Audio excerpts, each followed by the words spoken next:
ఒకప్పుడు హీరోల్ని చూసి సినిమాలకు వెళ్ళేవారు. కానీ ఫస్ట్ టైమ్ హీరోలతో పని లేకుండా కథ, మాటలను బేస్ చేసుకొని కూడా సినిమాలు సక్సెస్ అవుతాయని నిరూపించిన ఒకే ఒక్కడు త్రివిక్రమ్.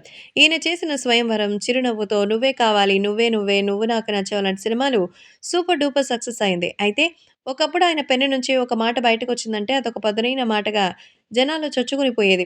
ఇప్పటికీ ఆయన రాసిన మాటలు అందరికీ గుర్తున్నాయంటే జనాల మీద ఆయన క్రియేట్ చేసిన ఇంపాక్ట్ ఎలాంటిదో అర్థం చేసుకోవచ్చు. ఇప్పటికి ఒక నలుగురు ఫ్రెండ్స్ కలిసి సినిమాల గురించి మాట్లాడుకున్నారంటే, ముగ్గురు త్రివిక్రమ్ గురించి, ఆయన రాసిన మాటల గురించి మాట్లాడుతూ ఉంటారు.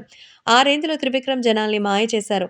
'నువ్వే నువ్వే' సినిమాలో సునీల్, ఎంఎస్ నారాయణకి మధ్య ఉండే కామెడీ ట్రాక్స్‌ని ఆయన రాసిన విధానం కానీ, దాన్ని షీట్స్ మీద, స్క్రీన్ మీద డెలివరీ చేసే పద్ధతి గాని, ప్రతి ప్రేక్షకునికి బాగా ఇంప్రెస్ చేసిందనే చెప్పాలి. ఇక ఇప్పటికీ ఆ సీన్‌లో ఉన్నటువంటి డైలాగులు అన్ని ప్రేక్షకులు గుర్తు చేసుకుంటున్నారు.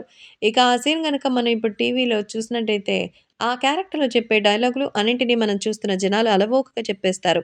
ఇక అలాంటిది 'దమ్మున్న' రైటర్ ఇప్పుడు కొంతవరకు వెనకపడ్డారనే చెప్పాలి. రీసెంట్‌గా వచ్చిన 'గుంటూరు కారం' సినిమాతో త్రివిక్రమ్ స్టాండర్డ్స్ పూర్తిగా డౌన్ అయిపోయింది.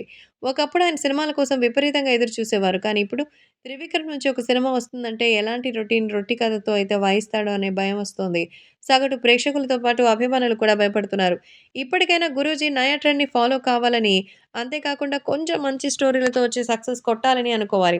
డైలాగుల విషయంలో కూడా 'గురూజీ' కాన్సంట్రేట్ చేయలేకపోతున్నారని 'గుంటూరు కారం' చూస్తేనే తెలుస్తుంది.